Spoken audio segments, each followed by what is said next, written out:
이 시간 우리에게 주시는 하나님의 말씀은 신약 성경 고린도전서 4장 2절 말씀입니다. 그리고 맡은 자들에게 구할 것은 충성이니라. 아멘.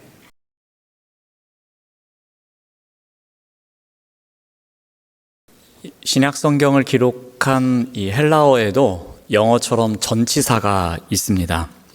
이 전치사는 명사 앞에 놓입니다. 그리고 이 헬라어에 나오는 이 전치사는 이 명사와 함께 이 동사를 꾸며줍니다. 그래서 이 전치사는 비록 짧은 하나의 단어이지만 신학적으로 매우 중요한 의미를 담고 있습니다. 오늘 그 전치사 가운데 한 3가지 정도를 살펴보면서 이 전치사에 담겨져 있는 의미를 통해 우리가 재직으로서 어떻게 충성을 배울 수 있을까 함께 살펴보고자 합니다. 자, 먼저 첫 번째 전치사가 n이라는 전치사입니다. 한번 자막을 보여주시면 저렇게 생겼습니다.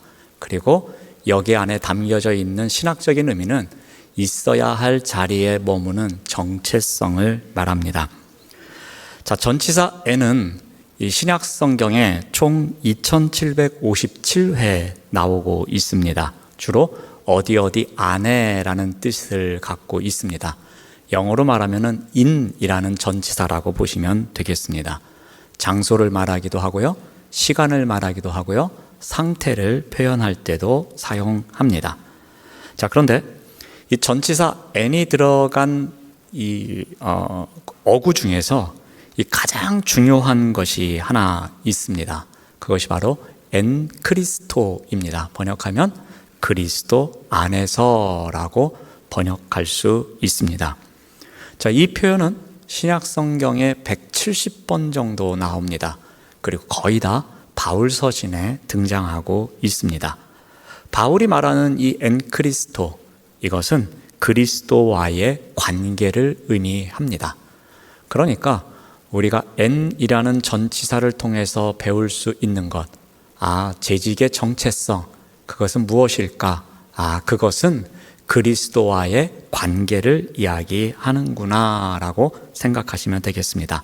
한번 그 부분을 조금 더 살펴보고자 합니다. 자, 우리는 그리스도를 알고 믿고 살아갑니다. 그리고 그리스도를 우리의 주님으로 고백하고 살아갑니다. 그리고 그리스도와 더욱 친밀하고자, 인격적으로 교제하고자, 그리고 지속적인 관계를 맺고자 노력합니다. 그리고 그 관계 속에서 우리는 그리스도를 더욱 깊이 알아가고 점점 그분을 닮아가고자 합니다. 그리고 그분의 관점에서 그분의 뜻을 갖고 우리 스스로와 세상을 바라보며 살아갑니다. 자, 바울이 말하는 엔 크리스토, 그리스도와의 연합하는 것, 그리스도와 관계를 갖는 삶이 바로 이러한 것입니다. 그것을 요약해서 엔 크리스토라는 단어에 담고 있습니다. 자, 이 의미를 드러내기 위해서 이 바울이 사용한 이 말씀 가운데 한 구절을 한번 인용해서 보고자 합니다. 우리 고린도후서 5장 19절 말씀입니다.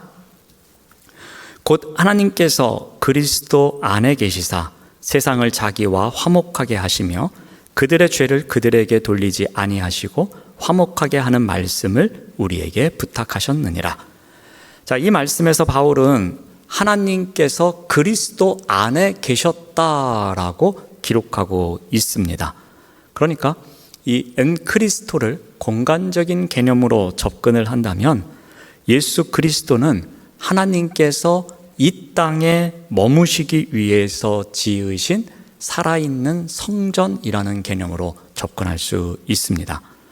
자, 그런데 과거에는 어떠했습니까? 하나님을 만나기 위해서 특정 장소로 가야 했습니다.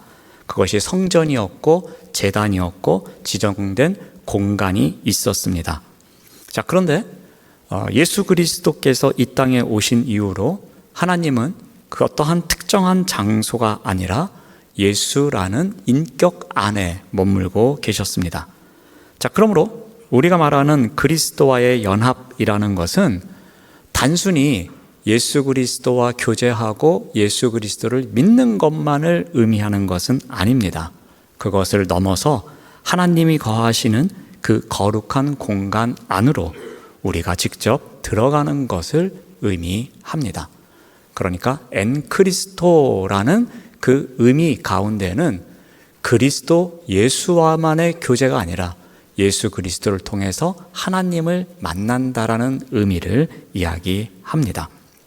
자, 이것은 더 쉽게 설명드리면 이런 예를 들어서 말씀드릴 수 있습니다. 자, 빈병이 하나 있다고 생각해 보십시오. 그리고 이 빈병이 바닷가 모래사장에 놓여 있습니다. 그러면 이 병 안에는 이 공기만 가득할 뿐 바다와는 아무런 상관이 없습니다. 자, 그런데 이 병을 환경적으로는 꼭 그러면 안 되지만 깊은 바다에 던졌습니다. 자, 그랬더니 이 병은 이제 바다 안에 있게 됩니다. 그래서 어디 안에 있다라는 의미의 전치사가 n이라고 말씀드렸습니다.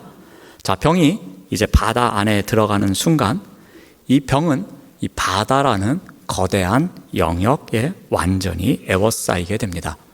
그러니까 지금까지는 모래 위에 있던 병이었는데 바다 안에 놓인 병이 되면서 이제 소속이 변경되었습니다.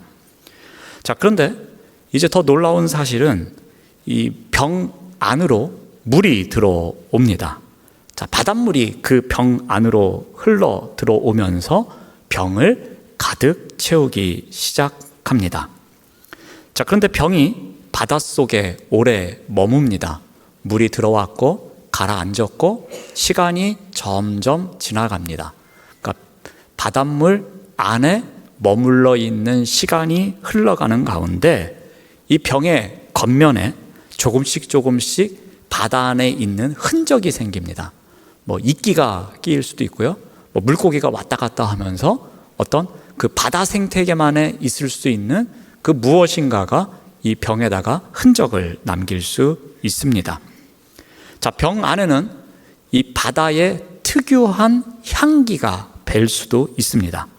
그리고 병이 내가 바닷물처럼 어떻게 살아야지 하고 특별한 노력을 하지 않더라도 그 안과 밖에 바닷물로 가득해서 그 바닷물 안에서 누릴 수 있는 것, 그리고 바닷물의 향기, 그리고 바닷물의 흔적, 그 모든 것을 누리면서 시간이 깊어갈수록 더욱더 이 병은 바다 안에 소속된 소속감을 갖고 더 이 모래 위의 병이 아닌 바닷속의 병으로 변화되어 가는 것입니다.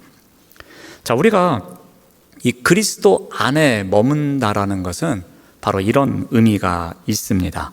바로 이와 같은 정체성입니다. 단순히 예수 그리스도를 안다라는 지식적인 차원에서 끝나는 것이 아니고 우리의 존재 자체가 예수 그리스도와 더불어 그 안에 오랜 시간 머물러 있는 것 같은 그러한 원리입니다. 그러니까 병이 바다 안에 있으면 바다가 병 안에 있게 되는 것처럼 우리가 그리스도 안에 있으면 그렇게 특별하게 흉내를 내지 않더라도 우리가 그분의 임재 속에서 살아갈 수 있다는 것입니다. 그러한 가운데 그 삶의 자리가 점점 하나님의 평강으로 조금씩 채워져 간다는 것입니다. 마치 병에 이끼가 끼고 그리고 바다 생태계에 익숙해지는 것처럼 하나님의 평강 가운데에 우리가 머물러 가게 된다는 것입니다. 여기서 우리가 생각해 볼 것이 있습니다. 재직이 있어야 할 자리가 어디인지를 우리가 배웁니다. 즉 정체성에 관한 이야기입니다. 그리스도와 연합하는 자라는 정체성이 우리 재직에게 먼저 있어야 할 것입니다. 이러한 공간적 연합의 관점에서 볼 때 재직은 그리스도와 친밀함을 갖고 살아가야 하며 지속적인 관계를 맺기 위한 삶이 있어야 합니다. 그러니까 예수 그리스도를 닮아가고자 하는 그러한 삶이 우리가 엔크리스토라는 그러한 이 어구 안에서 우리가 이루어질 수 있도록 살아가야 한다는 것입니다. 마치 병이 이 바다에 푹 잠긴 것처럼 그분의 영향력에 지배 가운데 살아가는 늘 그러한 공간 속에 머무는 정체성이 우리에게 있어야 한다는 것입니다. 자, 두 번째로는 우리 프로스라는 전치사입니다. 자막을 보여주시면 이 프로스라는 전치사는 저렇게 생겼습니다. 그리고 주를 향한 역동성이라고 볼 수 있습니다. 자, 이 프로스는 신약 성경에서 한 700번 정도 나옵니다. 그리고 기본적으로 어떠한 목적지를 향해 움직이다라는 뜻을 갖고 있습니다. 자, 그런데 이 프로스가 단순히 어떤 방향만을 이야기하는 것을 넘어설 때가 있습니다. 누군가에게 가서 매우 가까워져서 친밀하게 지내며 그의 곁에 붙어 있다라는 의미를 나타낼 때가 있습니다. 우리 요한복음 1장 1절을 한번 예를 들어 보겠습니다. 태초에 말씀이 계시니라. 이 말씀이 하나님과 함께 계셨으니 이 말씀은 곧 하나님이시니라. 자, 여기서 함께로 번역된 단어가 바로 전치사 프로스입니다. 자, 이 프로스라는 단어가 계셨다라는 그 이 단어와 함께 더해짐으로써 어떠한 의미를 갖는가 하면은 태초에 이 말씀이 하나님 사이에 벌어졌던 이 역동적이고 입체적인 관계를 우리가 추측해 합니다. 그러니까 이 프로스라는 단어 하나만 보면 어느 방향으로 가는 것이라는 의미가 있지만 이것이 어떠한 단어와 특별하게 연결이 되었을 때에 그 의미는 그냥 적당한 방향성만을 이야기하는 것이 아니라 그에게로 가서 그와 함께 더불어 그와 함께 대화하고 그와 함께 얼굴을 맞대고 엄청 깊은 삶을 나누었다라는 의미를 갖게 된다는 것입니다. 그러니까 이 요한복음 1장 1절은 우리 성부와 성자와 관계를 나타내고 있지 않습니까? 말씀, 즉 로고스, 이 성자 되신 예수 그리스도가 하나님과 함께 계셨다는 겁니다. 그런데 그 함께 계신 게 그냥 어떤 단순히 같이 있었다는 것이 아니라 이 말씀이 하나님께로 향해서 얼굴을 마주 대하고 친밀한 대화를 나누는 가운데에 깊은 유대관계를 가졌다라는 그런 의미를 갖게 됩니다. 아마 상상을 더 해보면 함께 웃기도 하고 또 함께 기쁨을 나누기도 하고 함께 안타까운 이야기를 나누면서 눈물을 흘릴 수도 있는 그러한 밀접한 관계를 가졌다라는 것을 나타낼 때 바로 이런 프로스라는 전치사를 사용합니다. 자, 또한 우리 고린도후서 5장 8절 말씀을 봅니다. 자, 우리가 담대하여 원하는 바는 차라리 몸을 떠나 주와 함께 있는 그것이라 라고 합니다. 여기서 함께로 번역된 단어가 당연히 전치사 프로스입니다. 자, 이것은 그냥 주와 함께 단순히 동거하는 것만을 이야기하지 않습니다. 이것은 매우 열정적인 대면을 이야기합니다. 의지적으로 그곳으로 나아가서 그분과 함께 대면하는 가운데에 매우 열정적인 대화를 나누는 것, 그런 것을 나타낼 때 바로 여기서 말하는 프로스라는 단어를 씁니다. 그래서 이 부분을 직역하면 주님을 향하여 주님께로 들어가다라는 의미를 갖습니다. 그러니까 주님과 얼굴을 맞대기 위한 역동적인 사귐을 이야기하고 있습니다. 자, 성경에서는 이 누구누구와 함께라는 것을 나타내는 헬라어가 여러 가지 있습니다. 메타라는 단어가 있고요, 쉰이라는 단어가 있습니다. 그런데 이 프로스라는 단어를 씁니다. 이 단어는 그만큼 이 단어가 갖고 있는 그 친밀감, 대면성, 역동성이 있기 때문에 그것을 강조할 때에 이 단어를 사용합니다. 자, 그래서 고린도후서 5장에서 바울이 이 단어를 사용하는 이유가 어디 있습니까?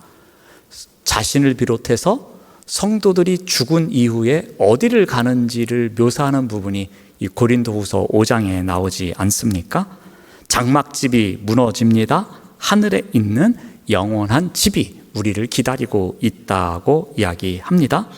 이러한 언급을 한 이후에 바울은 이 세상에서 어떤 것을 더 누리기보다 그리스도와 함께 있는 것을 갈망하고 있는 자신의 소망을 이 프로스에 담아서 표현하고 있습니다. 그래서 몸을 떠나 주와 함께 있는 것, 그것을 내가 갈망하고 있노라고 이 프로스를 통해서 나타내고 있습니다. 그러니까 바울이 바라는 것은 단지 주와 함께 있는 것만이 아닙니다. 바울이 바라는 것은 그를 향해 있는 것입니다. 시선이 그에게 고정되어 있고 그와 함께 더불어서 친밀한 대화를 나누는 것을 이야기하고 있습니다. 바울은 주의 얼굴을 맞대고 보기를, 그리고 주와 대화하기를, 주와 손 잡고 또 서로 껴안고 심지어 춤을 추는 것까지도 원할 정도로 역동적인 관계를 이야기하고 있습니다. 자, 여기에서 우리가 또 배워야 할 점이 한 가지 있습니다. 우리의 시선이 어디에 머물러 있어야 하는가입니다. 바로 정지된 신앙에서 이 지향하는 신앙으로 나아가야 한다는 것입니다.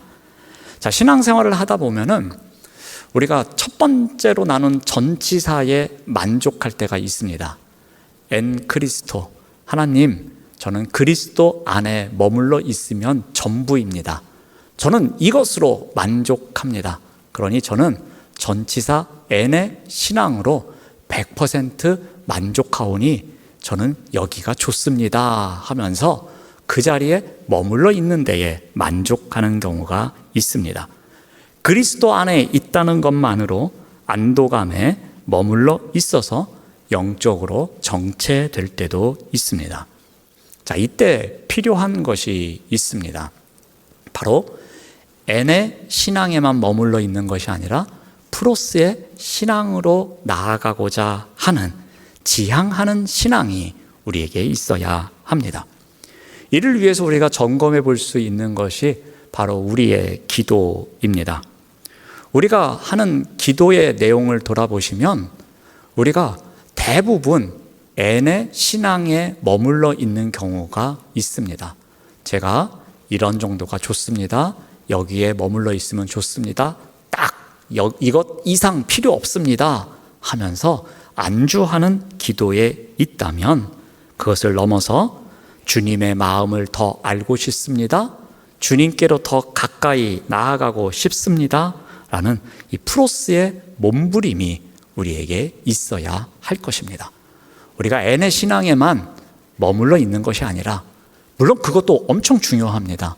그런데 N 그리스도에만 만족할 것이 아니라 우리가 그분과 함께, 즉 프로스라는 역동성 있는 신앙도 우리에게 있어야 한다는 것입니다.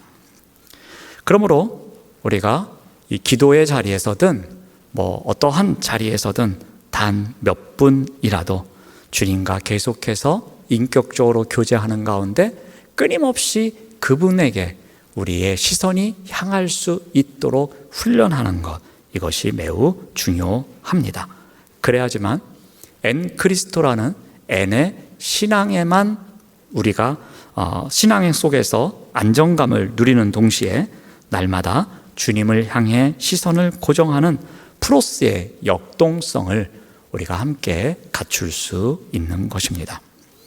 자, 세 번째로 우리가 살펴볼 우리 전치사는 디아입니다. 자막을 보시면 이렇게 생겼습니다. 이 디아는 크게 이유와 목적을 나타냅니다. 그래서 이 디아를 통해서 우리가 살펴보고자 하는 것은 이유와 목적이 분명한 정당성입니다. 자, 이 디아라는 전치사는 신약 성경에서 668회 사용되었습니다. 그리고 이 전치사는 1차적으로 무엇을 관통하다, 무엇을 통과하다라는 뜻을 갖고 있습니다. 그런데 신약 성경에서는 대부분 이런 물리적인 차원보다는 관념적인 차원에서 이 단어를 사용하고 있습니다. 즉 무엇 때문에 그리고 무엇을 위하여라는 것을 나타낼 때 이 디아라는 전치사를 사용하고 있습니다. 한번 예를 보겠습니다. 우리 로마서 4장 25절 말씀입니다. 자, 예수는 우리가 범죄한 것 때문에 내줌이 되고 또한 우리를 의롭다 하시기 위하여 살아나셨느니라 라고 합니다. 여기에 때문에 위하여라고 각자 다르게 번역되어 있지만 이 두 단어 다 디아라는 전치사를 사용하고 있습니다. 그러니까 디아가 갖고 있는 관념적 의미, 하나는 무엇 때문에, 하나는 무엇을 위하여라는 것을 이 로마서 4장 25절 말씀을 통해서 우리가 알 수 있습니다. 자, 그렇다면 우리가 여기서 한 가지 질문을 할 수 있습니다. 바울은 왜 도대체 이 짧은 한 구절에서 디아라는 단어를 두 번이나 사용했는데 전혀 다른 뜻으로 사용했을까라는 것입니다. 왜 이 한 구절 안에서 때문에라는 뜻으로 쓰기도 하고 위하여라는 뜻으로 사용하였을까라는 질문입니다. 자, 이것은 문맥상으로 우리가 파악을 할 수 있습니다. 4장 25절 말씀을 보면은 예수는 우리가 범죄한 것 때문에 내줌이 되었다라고 합니다. 그러니까 이것은 과거의 사건입니다. 예수 그리스도께서 우리의 죄 때문에 십자가에 달려 죽으셨다.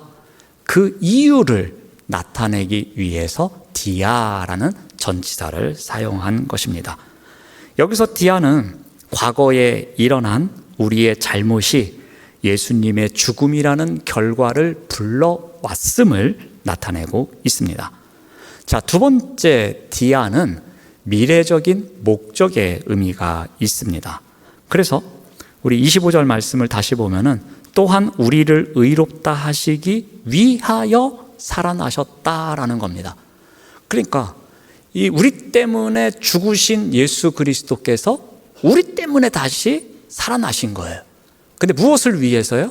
우리를 의롭다 하시기 위해서 다시 살아나셨음을 이야기합니다. 그러니까 예수 그리스도께서 부활하신 목적, 왜 예수 그리스도께서 부활하셨을까? 그 위하여, 이유를 설명하기 위해서, 그 목적을 설명하기 위해서 이 디아라는 전치사를 사용하고 있는 것입니다. 그러니까 이 말씀 하나를 통해서, 이 안에 담겨진 디아를 통해서 우리가 보게 되면은 예수님의 인생은 예수님을 위해서 살아낸 인생이 아니었습니다.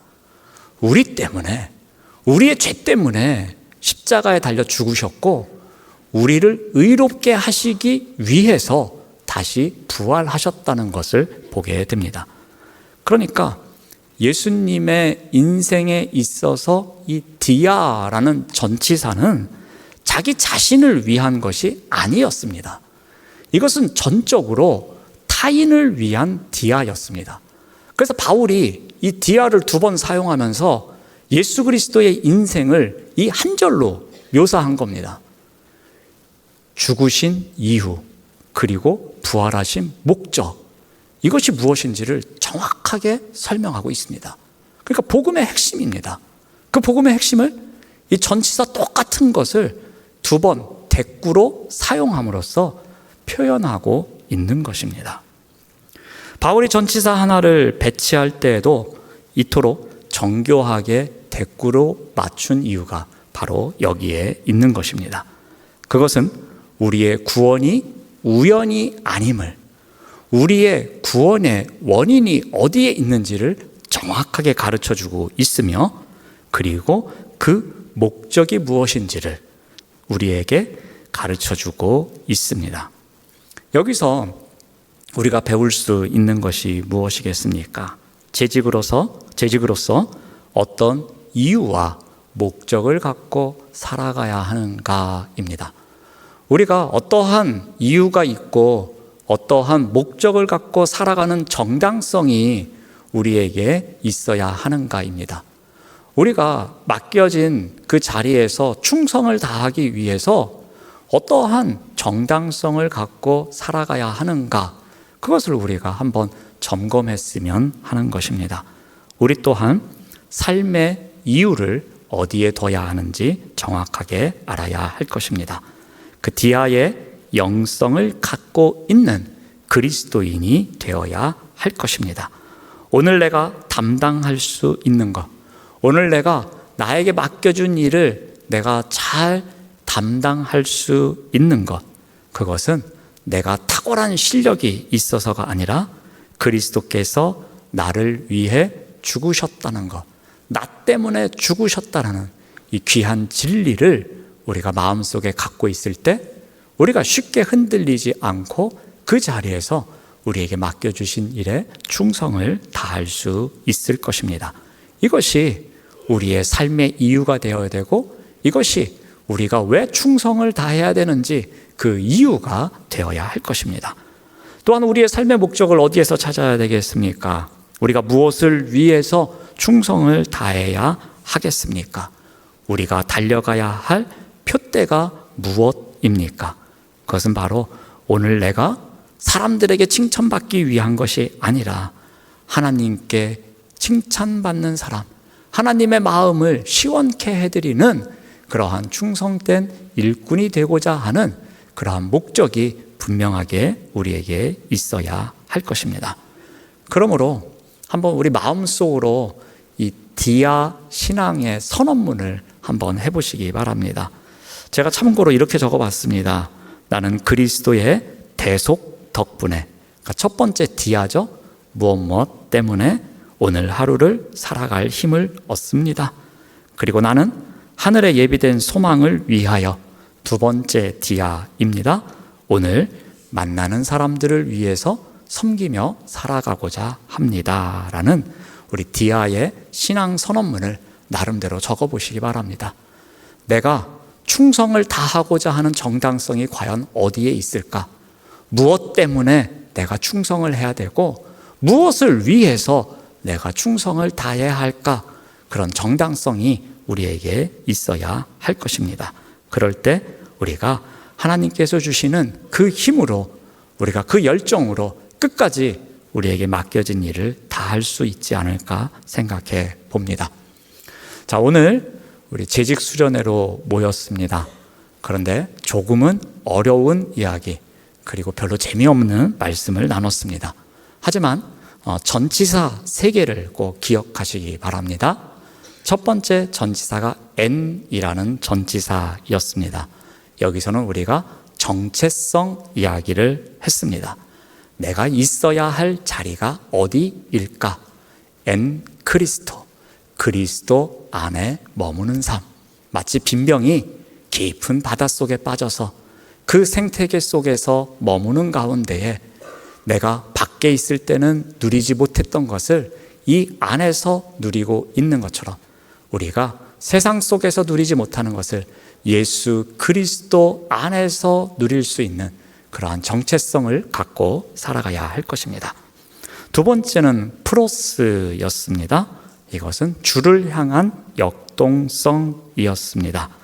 이것은 우리가 N의 신앙에만 머무는 것이 아니라 우리가 방향성 있는, 그리고 우리의 시선이 역동성 있는 곳으로 향해야 함을 말씀드렸습니다.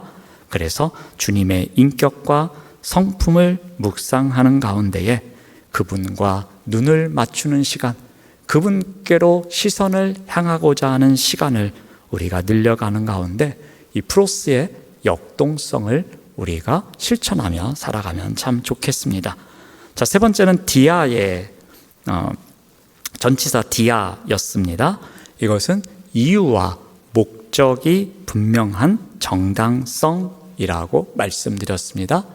우리가 어떠한 정당성을 갖고 충성을 다할 수 있을까? 우리가 무엇 때문에 봉사를 하는 것일까? 우리가 무엇을 위해서 우리가 맡겨진 직분의 자리에서 충성을 다할 수 있는가를 한번 디아의 신앙 선언문을 나름대로 적어보시는 가운데, 아, 내가 이것 때문에, 이것을 위해서 내가 이렇게 조금은 불편하지만, 조금은 힘들지만 내가 봉사하며 살아가는구나. 이래서 내가 섬김의 삶을 살아가고 있구나를 한번 점검해 보신다면 올 한 해 열정을 더하는 해가 되지 않을까 생각해 봅니다. 그러한 마음으로 오늘 전치사 세 개를 생각하시는 가운데에 정체성과 역동성과 정당성을 갖고 또 우리에게 맡겨주신 재직의 자리에서 충성을 다하시는 우리 모두가 되시기를 바랍니다. 네, 기도하겠습니다. 하나님 감사합니다. 언제나 있어야 할 자리에 머물게 하옵시며 주를 향한 역동성을 갖게 하옵시고 이유와 목적이 분명한 정당성을 갖고 살아가는 재직이 되도록 인도하여 주시옵소서. 예수님의 이름으로 기도드립니다. 아멘.